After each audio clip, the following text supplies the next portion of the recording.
Alléluia. Alors là, nous voyons des groupes, des camps, deux peuples.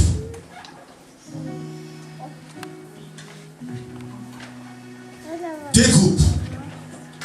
Le premier groupe, nous avons compris que c'est le groupe de la facilité. Mangeons, buvons, puisque demain tous nous mourrons. Et là, c'est la mode, c'est tout le monde qui est là. Il n'y a pas de problème. Et ils marchent ensemble avec le maître de ce monde. La Bible nous dit que le monde entier est sous la puissance du malin. Et c'est le malin, l'ennemi, le maître de ce monde. Puisque ce temps lui est donné encore, c'est lui qui règne. Et tous ceux qui marchent en contresens, tournant les tours. Les tours de Dieu, bien aimés dans le Seigneur, n'ont pas de problème avec lui. Puisqu'ils sont ensemble avec lui. Ils font chemin, route ensemble. Alléluia. Ils sont, n'est-ce pas, sous son contrôle, sous sa domination. Là, il n'y a pas de combat. Mais l'autre camp, l'autre groupe, les groupes qui a choisi l'autre chemin, bien aimés dans le Seigneur, ils sont à l'encontre de la volonté de celui qui règne sur cette terre.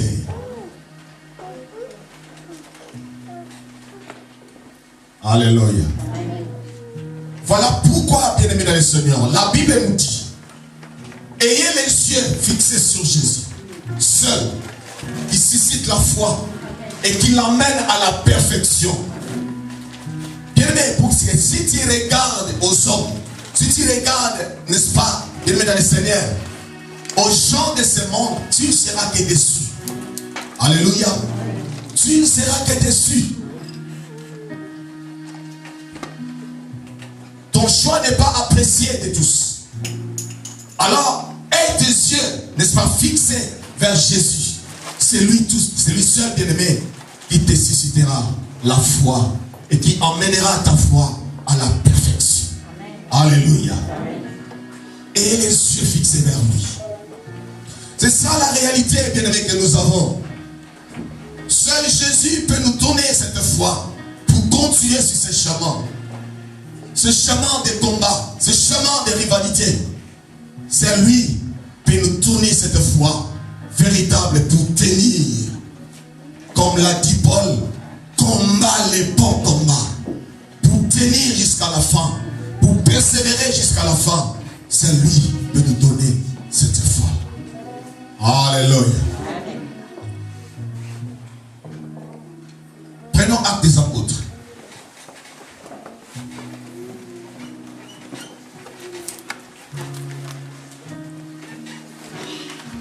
Acte chapitre 14.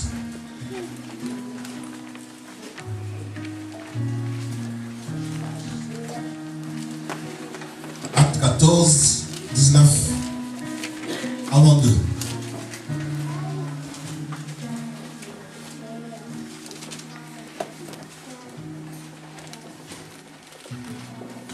Chapitre 14, verset 19 avant 2. La Bible dit ceci. Alors survinrent Antioche et d'Icône des Juifs qui gagnèrent la foule et qui, après avoir lapidé Paul, le traînèrent hors de la ville, pensant qu'il était mort.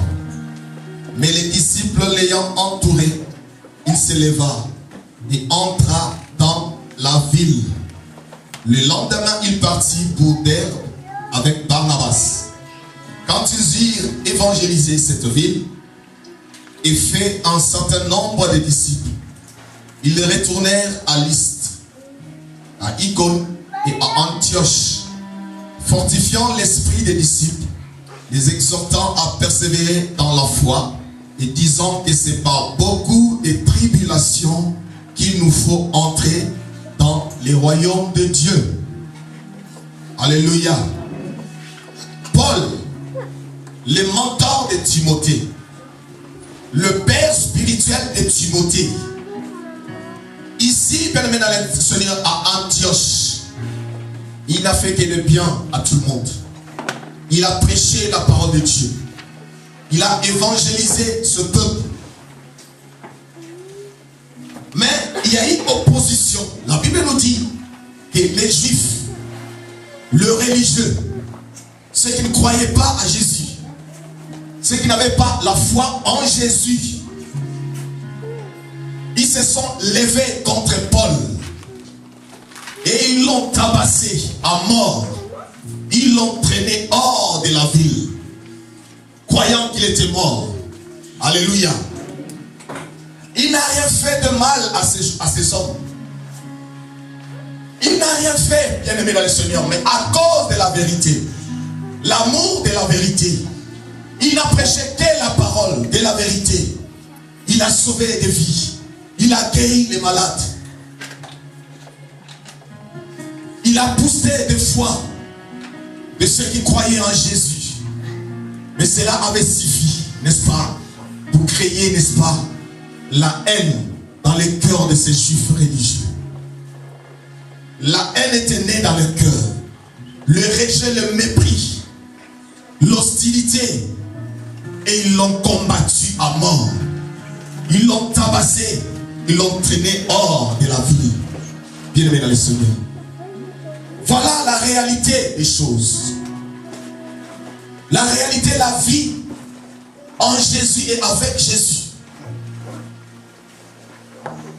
C'est pourquoi, bien aimé, quand les disciples étaient venus à la rencontre de Paul, Paul a fortifié ses disciples pour leur dire, ne vous en faites pas. Ce que vous voyez, c'est la réalité de notre vie à nous. Alléluia. C'est la réalité de mon choix. Les choix que je fais de marcher dans la vérité. Les choix que je fais d'obéir à la vérité. Les choix que je fais de proclamer la vérité. D'être fils du Dieu Tout-Puissant. C'est ça la réalité. Il n'y a que ça.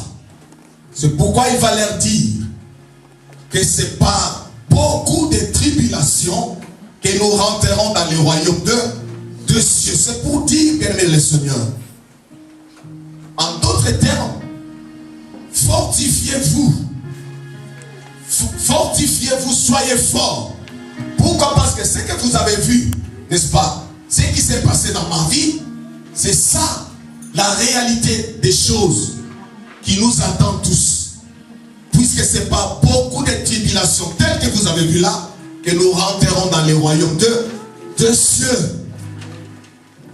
Alléluia. C'est ça la réalité de la vie chrétienne. Cette vie, c'est une vie de combat, d'hostilité. Parce que Dieu a dit au serpent, ta postérité sera écrasée par la postérité de la femme. Alléluia. Et les deux ne s'entendront jamais. Il y aura combat, il y aura guerre, il y aura hostilité. Et c'est ça la réalité, bien aimé dans le Seigneur, que nous vivons jusqu'à aujourd'hui, jusqu'à la fin de ce temps, bien aimé dans le Seigneur, qui est pour bientôt. Alléluia. Paul dit, fortifiez-vous. Ce n'est pas beaucoup de tribulations. Attendez-vous à des tribulations. Voilà pourquoi, bien aimé dans le Seigneur, ça me fait mal lorsque j'entends cet évangile de facilité. Cet évangile, bien aimé dans le Seigneur, venant tout droit de l'enfer. Qui fait croire aux gens qui croient au Seigneur Jésus. C'est comme si c'est le paradis qui commence aujourd'hui. Tu auras des voitures, tu auras des villas. C'est-à-dire l'évangile de la prospérité. Non, cet évangile vient tout droit de l'enfer. Alléluia. Ce n'est pas ce que la Bible nous enseigne. La Bible nous enseigne que ce chemin que nous choisissons, et nous avons choisi, c'est un chemin étroit, serré. Et sur ce chemin, il y a les combats, il y a les tribulations, il y a la guerre, il y a l'hostilité. C'est ce que la Bible nous enseigne. Alléluia. Ce n'est pas croire au Seigneur Jésus que tu seras plus malade.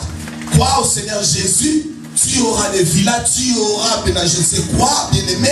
Cet évangile de la prospérité qu'on montre aux gens que la terre, le bonheur de la terre, la Bible nous dit que petits enfants n'aimez pas le monde ni les choses du monde.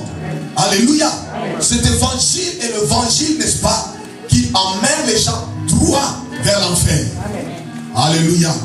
Puisque quand la réalité de la vie chrétienne réelle et véritable va apparaître, cette personne qui a compris, selon laquelle qui est bien aimé, c'est qu'il a écouté, il croit, tu auras ceci, tu auras cela. Quand le combat va commencer, quand les difficultés vont venir, bien aimé le Seigneur, la première des choses, il va lâcher, n'est-ce pas? Il va baisser les bras. Alléluia. Il va baisser les bras. Pourquoi? Parce que ce n'est pas ce qu'on m'avait dit. Ce n'est pas ce qu'on m'avait appris. On m'a dit que ce sera le bonheur, ce sera la paix. Alléluia. La paix, Jésus nous a promis la paix. Bien aimé le Seigneur. Mais ce n'est pas la paix que le monde donne. C'est la paix que lui-même donne. Alléluia. La paix de Jésus est contraire à la paix du monde. Alléluia. Amen. Mais Jésus nous rassure dans le livre de Jean, chapitre 16, verset 33. La Bible nous dit quelque chose.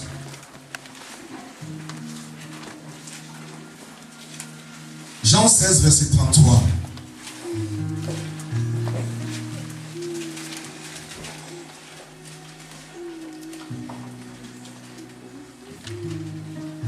La Bible dit ceci. Je vous ai dit ces choses afin que vous ayez la paix en moi. Vous aurez des tribulations dans le monde. Ça, c'est Jésus qui parle. Vous aurez des tribulations dans le monde. C'est affirmatif. Donc, ça sera ainsi. Vous ne pouvez pas, n'est-ce pas, ne pas les avoir. C'est la réalité du chemin, de la vie que vous avez choisie. Étant encore dans le monde, vous aurez des tribulations.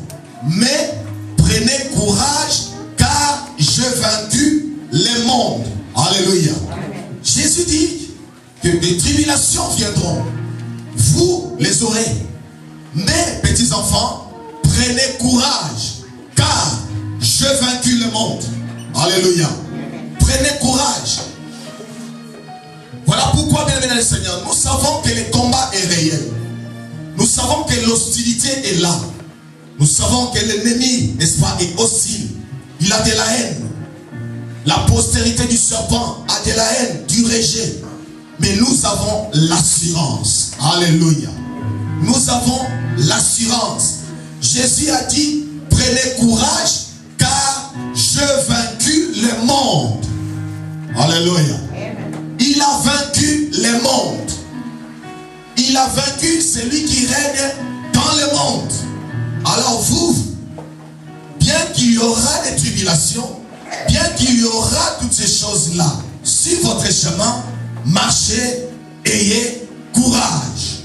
Alléluia. Car j'ai vaincu le monde.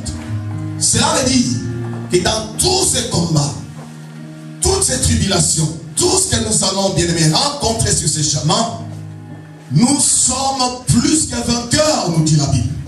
Alléluia.